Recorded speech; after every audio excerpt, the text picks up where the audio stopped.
Lucas capítulo 11, verso 27 hasta el verso 32 dice así su palabra. Mientras él decía estas cosas, una mujer de entre la multitud levantó la voz y le dijo: Bienaventurado el vientre que te trajo y los senos que mamaste. Y él le dijo: Antes bienaventurados los que oyen la palabra de Dios y la guardan. Verso 29. Y apiñándose las multitudes comenzó a decir: Esa generación es mala, demanda señal, pero señal no le será dada sino la señal de Jonás. Porque así como Jonás fue señal a los ninivitas, también lo será el Hijo del Hombre a esta generación. La reina del sur se levantará en el juicio con los hombres de esta generación y los condenará. Porque ella vino de los fines de la tierra para oír la sabiduría de Salomón, y he aquí más que Salomón en este lugar. Verso 32. Los hombres de Nínive se levantarán en juicio con esta generación y la condenarán, porque a la predicación de Jonás se arrepintieron, y he aquí más que Jonás en este lugar. Para arrancar quiero leer nuevamente el verso 27, y dice que mientras él decía estas cosas, una mujer de entre la multitud levantó la voz y dijo: Bienaventurado el vientre que te trajo y los senos que mamaste. Le he puesto a este mensaje como título afinidad. Dígale a su hermano que está a su lado: afinidad. Afinidad es lo que hay una similitud, una aproximación, algo que me atrae, algo que me acerca. Es la palabra afinidad. También se puede decir como un parentesco, como un grado de consanguinidad. Es algo que me puede atraer de una persona a otra. Esta mujer resalta a María, porque sabemos que María es la madre de nuestro Señor Jesucristo, físicamente. Y ella resalta el hecho que María tuviese a Jesús. Ella resalta ese hecho y le dice: ojalá yo fuese María. Qué bienaventurado es María en haber tenido a Jesús. Se sintió esa mujer que fue una bendición que María tuviese a Jesús. A veces como padres, hablo como padres, uno dice: ay, si mis hijos fueran así como los hijos de la vecina, juiciosos. Bienaventurado esa vecina, los hijos hacen caso, se portan bien, y los míos. ¿Alguna vez usted ha escuchado esa expresión? ¿Sí o no? Ninguno ha hablado mal. ¿Sí? Esa mujer sentía algo así. Claro, María tenía un grado de consanguinidad alto. Primero, era la mamá de Jesús. En la abogacía hay varios grados, ¿cierto? Grado segundo, grado tercero, grado cuarto. Pero cuando no es por el lado de la sangre, es por el lado del parentesco. Cuando también se habla de una adopción, también es un grado, una afinidad que hay. Bueno, hay muchos afinidad en la química, en la biología. Usted puede buscar esa palabra, y es todo aquello que se compone de partes y se atraen. Claro que María era importante para Jesús porque era su madre y era una mujer bienaventurada. Pero Jesús dice: no es así, mujer. No es así. No se trata que esta mujer fuera mi madre. Y dice en el versículo 28: porque los bienaventurados son los que oyen la palabra de Dios y la guardan. Otra vez, son los que oyen la palabra de Dios y la guardan. Y no solamente Jesús pensaba eso de su familia. Mire lo que dice más atrás. Vamos al capítulo 8. Versículo 19. Mire lo que Jesús pensaba de su familia, que era su familia. Entonces su madre y sus hermanos vinieron a él. Está hablando de la familia de Jesús. Pero no podía llegar a él por causa de la multitud.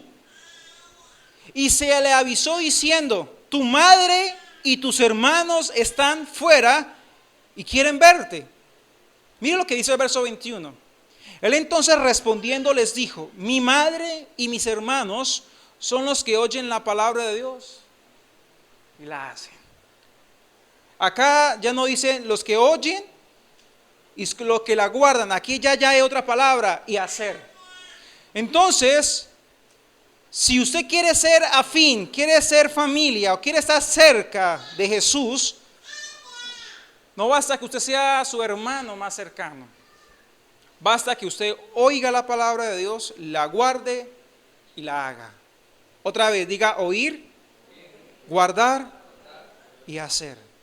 Eso es lo que me va a tener cerca de Jesús.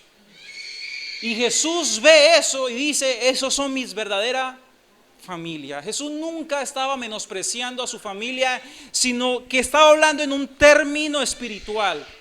Usted sabe que hay un mundo espiritual. Jesús nunca le faltó respeto ni a su familia, jamás. Pero Él le dio importancia a lo que le quiere pertenecer el reino referente a nosotros. Porque hay mucha gente que en ese momento se vuelve judía para estar cerca de Jesús, supuestamente. Hay mucha gente que cambia su vida, cambian sus cosas para supuestamente estar cerca, estar afinados con Jesús. Y no se trata de cambiar la vida para estar cerca de Jesús, se trata de hacer estas palabras: oír, guardar y hacer, para estar afinados con el Señor. ¿Y por qué esta generación no oye, no guarda y no hace? Por la sencilla razón que en el verso 29 dice que la generación es mala. Y si la generación es mala, nunca va a estar afinada con el Señor Jesucristo. Nunca. Una generación mala no es capaz de oír porque no resiste la palabra, ni mucho menos guardarla, ni mucho menos hacerla, porque sus pensamientos y sus acciones son totalmente diferentes a lo que enseña y lo que dice nuestro Señor. Estamos hablando de todo aquello que tenemos un acuerdo. Y la maldad, el pecado no está de acuerdo con el Señor. El Señor le dice a su pueblo: ustedes deben entender entre lo santo y lo profano, porque yo no habito en el pecado. Y esta generación es mala y no tiene la capacidad de oír la palabra, ni de guardarla, ni hacerla, porque no estamos afinados. ¿Cierto? Hoy usted está casado, es porque hubo una afinidad, ¿cierto?, con su esposa. Muchos dicen la media naranja. ¿Sí o no? Porque usted no se va a relacionar con una persona que no esté afinada ahí. Y hay vínculos que Dios trae en todo este tiempo, y hay cosas que Dios coloca y estamos como afinados. Pensamos casi igual y hacemos las cosas casi igual. Y eso se hace a través del Espíritu. Pero ya decimos que por causa del pecado, la gente no está afinada con el Señor.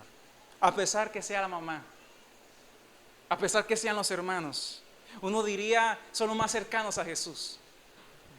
A veces no es así, iglesia. A veces no es así. Porque el pueblo que estaba más lejos de Jesús era su propio pueblo. Jesús solamente en su ministerio en Jerusalén, cuando inició, solamente hizo como 2 o 3 milagros. ¿Y dónde hizo los demás? Afuera. Porque no le creían. Le decía: ese es el hijo del carpintero. No están afinados. Cuesta, ¿no? Entonces Jesús dice lo siguiente: voy a hacer 2 cosas para que la gente esté afinada conmigo. Diga: 2 cosas. Bueno, la primera es que nombran en el verso 31 a la reina del sur. ¿Y esa qué es? ¿Una telenovela? ¿Qué es la reina del sur? Bueno, la reina del sur aparece por allá en Primera de Reyes capítulo 5, si no estoy mal. Y no se le dice la reina del sur en ese pasaje, se le dice la reina de Saba. Es una mujer que vive en la región de África, en esos lugares. Y el sur, usted sabe que donde es Jerusalén es el Medio Oriente, y oriente al sur pues siempre hay una distancia considerable, ¿cierto? De oriente a sur siempre hay una distancia considerable. Y Jesús menciona a esta mujer y le dice que esta mujer vino a visitar muchos años atrás a un hombre llamado Salomón. Y Salomón era muy sabio, Salomón era muy entendido y se había hablado tanto de Salomón, tanto se había hablado que esta mujer quería comprobar si era verdad lo de Salomón, si era verdad. Y se echó un viaje de casi 2.400 kilómetros a punta de camello. 2.400 kilómetros. 2.400 kilómetros de aquí hasta donde es. Solamente porque quería oír, solamente porque quería comprobar, solamente porque quería saber si lo que se hacía era verdad. Y yo creo que para ese tiempo Dios va a comenzar a traer. Aló. Porque una de las primeras características de la afinidad es atracción. Y una de las cosas que Dios va a traer en este tiempo es una atracción hacia la gente que está afuera para venir a escuchar la palabra de Dios. Si los que están cerca no quieren, no hay problema, Dios traerá los de lejos, aló. Pero Dios va a colocar ese deseo en las personas. Dios va a colocar ese deseo en cada persona para que las personas vayan y comprueben. Pero hay algo de la atracción. Hay mucha gente que le atrae el evangelio. Hay mucha gente que le atrae la forma como predica a alguien. Hay mucha gente que le atrae la forma como enseña y todo lo que dice la palabra dice es muy bonito. Eso es muy bueno. Eso no es malo. Y hay mucha gente que le atrae y aconseja, pero no solamente Dios va a atraer. Porque la reina del sur lo que hace es venir hacia donde está Salomón para comprobar y comprueba y es verdad todo lo que ella dice. Que lo que se decía de Salomón. En Hechos de los Apóstoles hay un hombre llamado Agripa. No es que tuviera Agripa, sino se llama Agripa. Se los dejo de tarea para que lo busquen. Y era un rey. Y el apóstol Pablo está hablando su defensa. Y él está colocando los puntos por qué está predicando el evangelio. Porque estaba siendo acusado. Y el rey Agripa comienza a oír a ese hombre. Y el rey Agripa, cuando el apóstol Pablo termina su sermón o su defensa, el rey Agripa le dice al apóstol Pablo: por poco me persuades. Para que usted me entienda, por poco me convences. Le faltó así para que me convencieras. Y el apóstol Pablo dijo: quisiera yo convencerte, pero el apóstol Pablo sabe que esa obra no la hace el hombre, la hace el Espíritu. Es decir, hay mucha gente que por poco no entra al evangelio. Por poco. Si hay una atracción, si viene a oír la palabra de Dios, le encanta, le gusta, pero quedan hasta ahí, hasta un gusto. Y es por eso el segundo ejemplo. Jonás. ¿Aló? Jonás. Y Jonás representa una tendencia. Porque estamos hablando de afinidad. Y cuando hay una afinidad, hay una tendencia. Se lo pongo así, tendencia, si usted busca un sinónimo de tendencia, es moda. Y cuando hay una moda, todo el mundo, ¿qué hace? La usa. Salió la moda de los zapatos, pues todo el mundo, la mayoría de personas compra esos zapatos.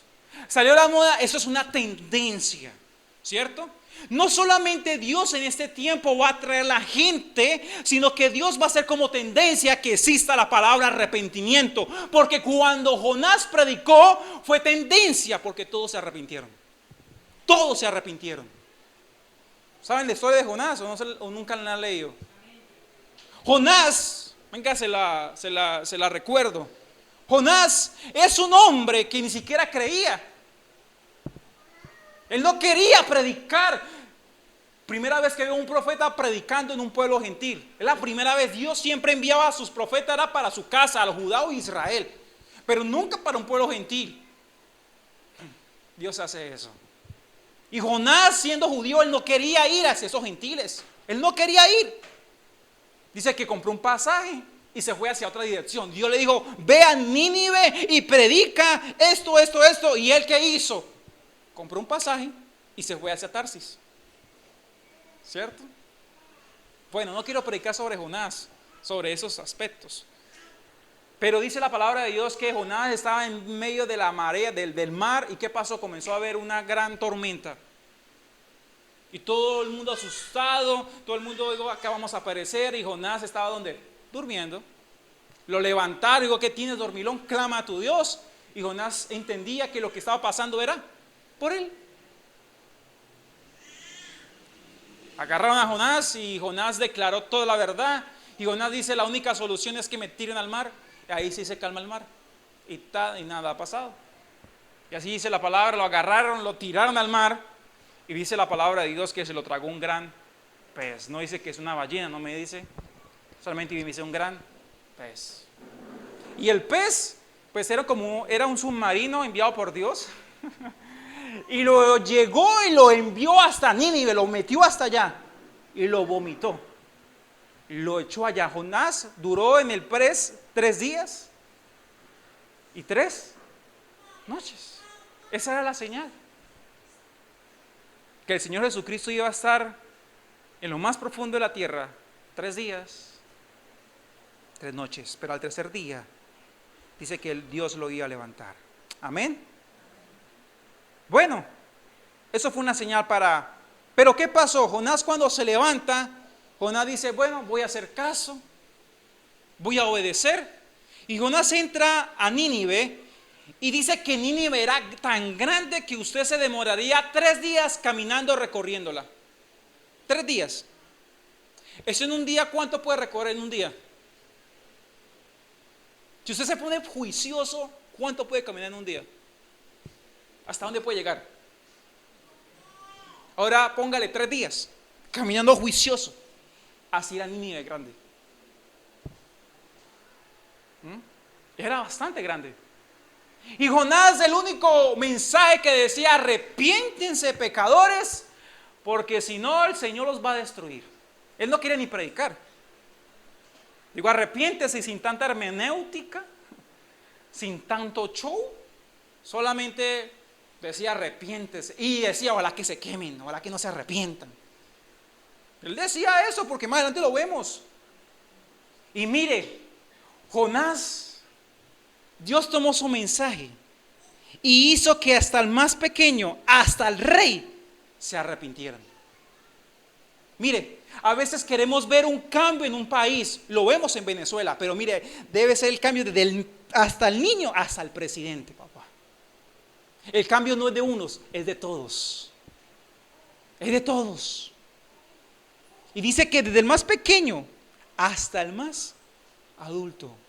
Hasta los animales los colocaron en ayunas. Yo hago eso con mi mascota. No me aguanta. Hasta los animales los colocaron en ayunas. Todos en ayunas, y vamos a orar y vamos a clamar hasta que Dios venga y ¿qué tal que se arrepienta? Y comenzaron a orar y a clamar y el Señor los oyó y los perdonó. Y Jonás estaba bravo y Jonás dice, Dios, Señor, yo sé que tú eres lento para la ira y grande misericordia. Lo sabía, le perdonaste la vida a estos. Y esa es otra historia con Jonás.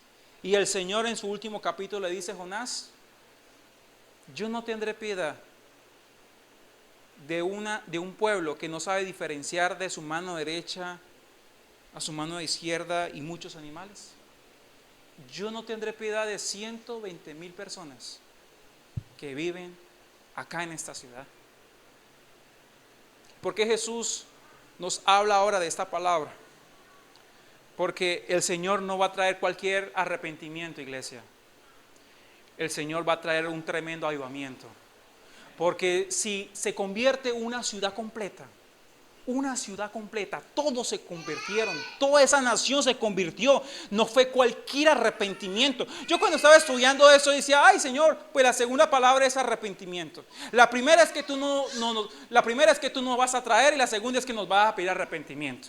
Yo la estaba entendiendo así, y el Señor dijo, sí, así es. Yo los voy a traer y ellos se van a arrepentir, pero no va a ser cualquier tipo de arrepentimiento. Va a ser un arrepentimiento de avivamiento, porque todos lo hicieron. Y cuando pasó eso ocurrió un avivamiento. Todos querían buscar de Dios, todos se volvieron cristianos. Ahora, ¿de qué de Jonás? Tienen que levantar una iglesia para darle palabra a todos esos. Bueno, esa es otra historia aparte. Pero yo les quiero decir a usted, iglesia, lo siguiente. El segundo aspecto es arrepentimiento. Pero Dios va a comenzar a colocar una tendencia sobre este barrio, sobre esta ciudad. Va a colocar una tendencia sobre Colombia, sobre las naciones. La tendencia, la moda que va a comenzar a suceder, ¿sabe cuál es? Arrepentirse. La gente se va a comenzar a arrepentir. Aló. La gente se va a comenzar a arrepentir. Y ahora sí, cuando alguien se arrepiente, ya está afinado con el Señor. Ya tiene una afinidad de oír, guardar y hacer. La gente, mientras tanto que no se arrepienta, no oye, o sí de pronto sí oye, pero no cumple esos 3 ciclos. Guarda y hace. Pero cuando usted está arrepentido, usted fue llamado a oír, a guardar y a hacer.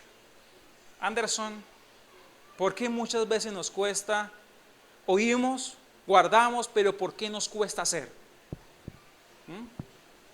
Dígale a su hermano que está a su lado, ¿por qué te cuesta hacer? Vamos, dile. La palabra es muy hermosa y yo la guardo en mi corazón, pero no hago. Esos 3 aspectos, diga, oír representa prestar atención. Dios quiere eso para este tiempo. Que usted preste atención. Estamos aquí. ¿Vio? No están prestando atención. Otra vez. Estamos hablando de prestar atención y no me están prestando atención. Otra vez. Oír representa prestar atención. Eso lo dice en Samuel. Porque si alguien va a obedecer y si no ha prestado atención, ¿qué es lo que va a hacer? La va a embarrar. La va a embarrar. Y usted debe prestar atención a lo que el cielo diga. Guardar representa valorar la palabra. Aló. Valorar la palabra. Compartía esta semana en la intercesión, en el amanecer, que muchas veces usted guarda lo que no tiene valor. Guarda ropa vieja. Usted dice, no, a él le mete una cosita más. Eso aguanta todavía más. Eso le volteamos el cuello. Aló. ¿Ah? Bueno, en fin. Somos una generación pegada a esta tierra. Nos pegamos a las cosas materiales y nos cuesta soltarlas. ¿Y cuánto amamos esas camisas viejitas que son como fresquitas, ¿no? Los que ríen es porque no han sacado la ropa del closet, ¿no? Pero déjeme decir lo siguiente. Hay que comenzar a abrirle un espacio a nuestro closet, a nuestro corazón, y que sea ese espacio único para la palabra de Dios. Aló. En nuestro corazón debe haber un espacio para guardar la palabra de Dios. Mire, cuando uno estaba en el colegio, a mí me hicieron aprender todas las capitales de Sudamérica, con los países, y evaluación, y repita. Mire, me hacían aprender capitales y después dijeron que no, que eso se acabó, que ahora son Naciones Unidas y que ya no llama Holanda, ahora llama Reinos Unidos. Y yo me aprendí la capital Holanda, se me olvidó ya. Entonces perdí el tiempo. A veces guardamos números de celulares que ya no sé si ya no existen, ¿no? Ay, el celular 320 tal. Guardamos cosas, guardamos nuestros números de la cédula y es importante que las guardes. Y todas esas cosas, pero si yo te preguntara ahorita, dime un versículo bíblico. Eso lloro. Siempre salen con el mismo, ¿no? Dígale a su hermano que está a su lado, ¿te sabes un versículo bíblico? Que yo no me sé. Porque decimos, Jehová es mi pastor y nada me faltará. ¿Sí? Hay que comenzar a guardar la palabra de Dios. Y no solamente memorizarla, sino comenzar a sacarle todo ese provecho. A sacarle todo ese jugo. Y hacer, basándonos en Lucas capítulo 8, y hacer es obedecer. Dios quiere 3 cosas: presten atención, valoren mi palabra y obedezcan. Eso es todo el Evangelio. Sí, ese es todo el Evangelio.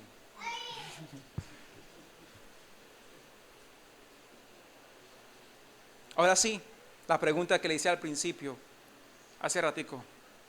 ¿Por qué nos cuesta obedecer? Esto está sencillo. Oír, guardar y hacer. Quiero leer ese mismo pasaje, pero quiero que me acompañe al Evangelio de Mateo.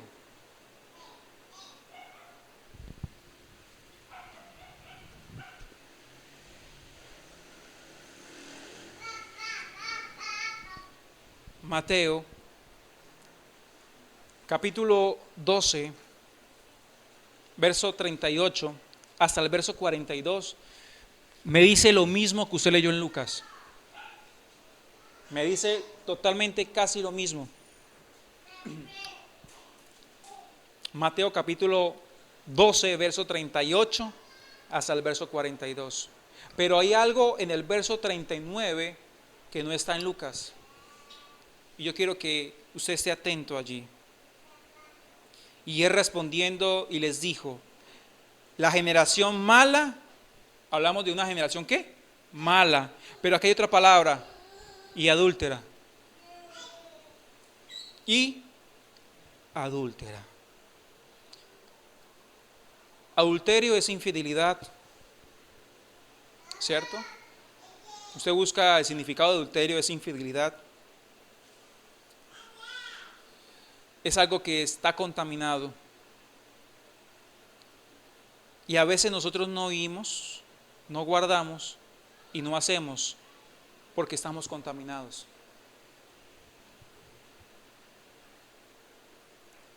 Porque estamos contaminados. Dice que un poco de levadura leuda toda la masa. Usted solamente necesita un poco para que usted esté contaminado. Y ese pasaje me lleva a Santiago. Yo quiero que Andrés me acompañe en el piano, por favor. Acompáñame al libro de Santiago, por favor. Eso está en el Nuevo Testamento. Capítulo 4. Ya llego allá. Santiago, capítulo 4, versículo 4. Mira lo que dice Santiago, capítulo 4, versículo 4. Dice: oh almas adúlteras, ¿no sabéis que la amistad del mundo es enemistad con Dios, contra Dios? Cualquiera pues que quiera ser amigo del mundo se constituye enemigo de Dios. Usted mira, Anderson, quiere decir que yo soy contaminado del mundo. ¿Y cómo hago entonces? ¿Me voy a vivir a Marte? ¿Me salgo del planeta Tierra? Dice que todo aquel que quiera ser amigo del mundo se constituye enemigo de Dios. Josué, cuando iba a fallecer ya, le dijo al pueblo de Israel: no pudimos sacar a este pueblo cananeo porque faltó mucho pueblo por sacar de la tierra prometida. Le dijo: la tierra es ancha, todavía hay mucho por poseer. Ustedes han sido muy valientes, han peleado, han conquistado, pero no se pudo sacar a este pueblo. Y Josué le dijo: ustedes deben aprender a vivir con ellos. ¿Y cómo es aprender a vivir con ellos? No haciendo amistades. Creo que cuando hay una amistad, la amistad nos lleva a un compromiso.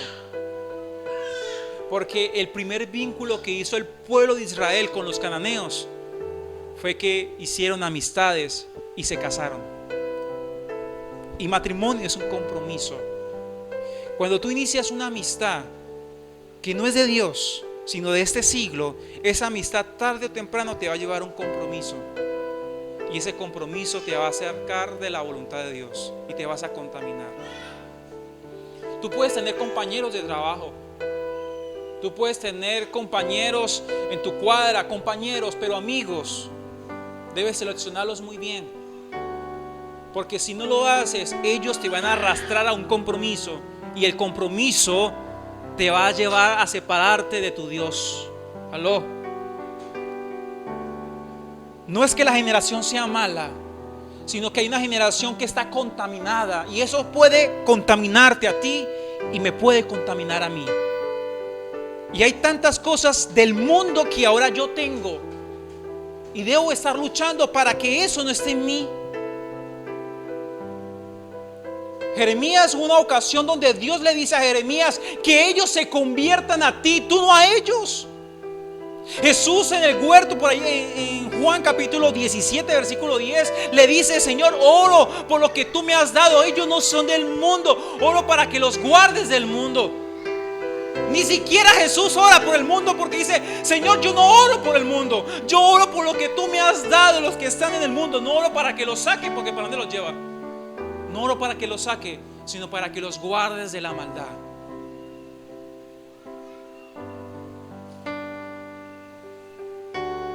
Yo quiero que ahora tú te examines, porque si queremos ver un verdadero arrepentimiento, nuestra alma debe estar limpia. Y hay cosas del mundo que están en nosotros.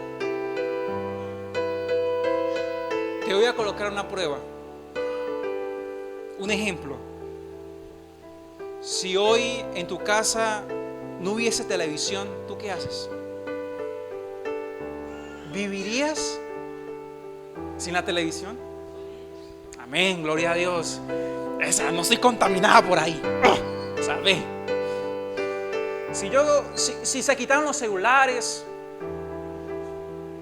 y se fuera el internet por siempre,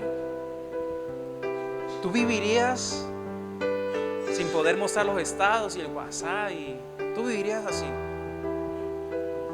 Se fueron los amenes. Hay tantas cosas, el apóstol Pablo decía, hay tantas cosas que yo puedo hacer, pero hay tantas cosas que no me convienen. No digo que elimines la televisión, sino sé equilibrado con eso, iglesia. Sé equilibrado con el uso del celular. Sé equilibrado con el uso de todo lo que tú adquieras en este mundo. Sé equilibrado. Y úselo porque tú lo necesitas, pero nunca hagas amistades con ello. ¿Aló? ¿Sí me están comprendiendo o sí me estoy haciendo comprender? ¿Qué cosas del mundo hoy me cuestan dejar? Yo quiero que se ponga sobre sus pies.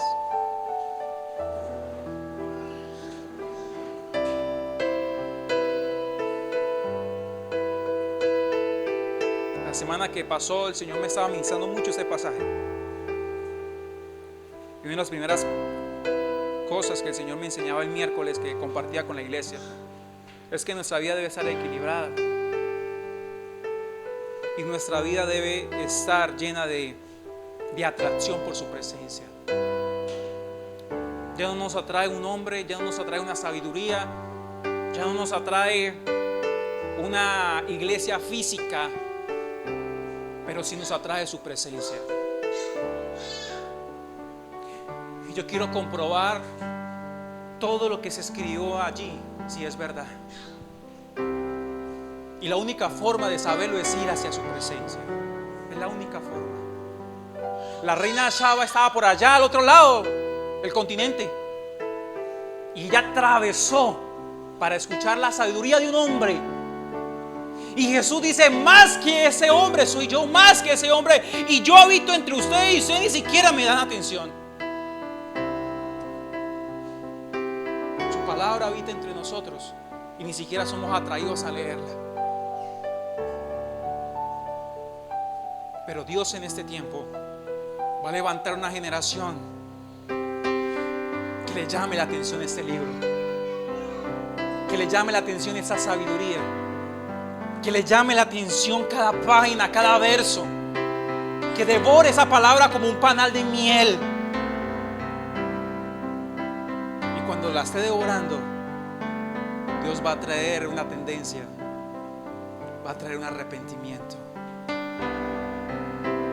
Un arrepentimiento genuino. Yo quiero que examines ahora cómo está tu alma. ¿En qué área y en qué aspecto le estás siendo infiel a Dios? Porque adulterio es infidelidad. Y un poquito daña toda la relación, iglesia.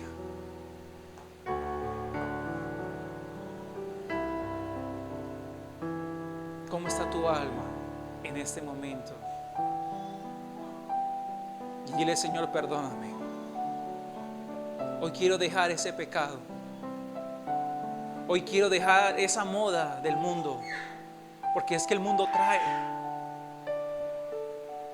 Satanás es astuto y Satanás dice: ya no los mataré, porque es que si los mato se vuelven más fuertes. Voy a hacer algo, los voy a entretener. Y la iglesia hoy en día está tan entretenida y su alma se ha contaminado.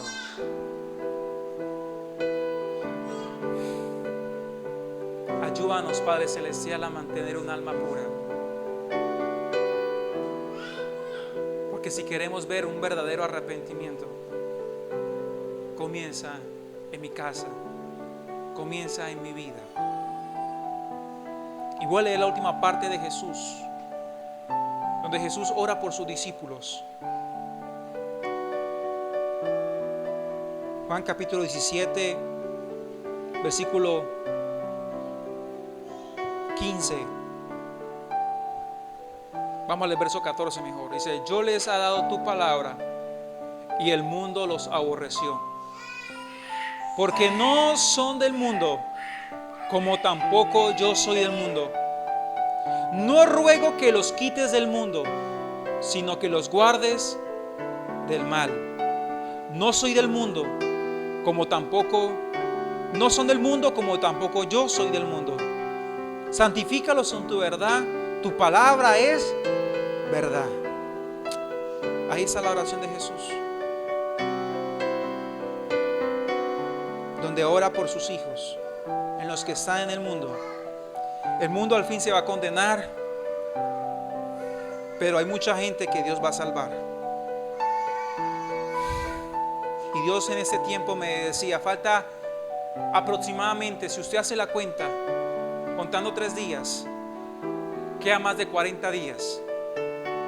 Y el Señor me decía esto, y se lo digo a la iglesia: en este tiempo Dios va a traer a un pueblo. Dios va a comenzar a hacer cosas acá gloriosas. Yo no sé si usted me está comprendiendo lo que le estoy hablando.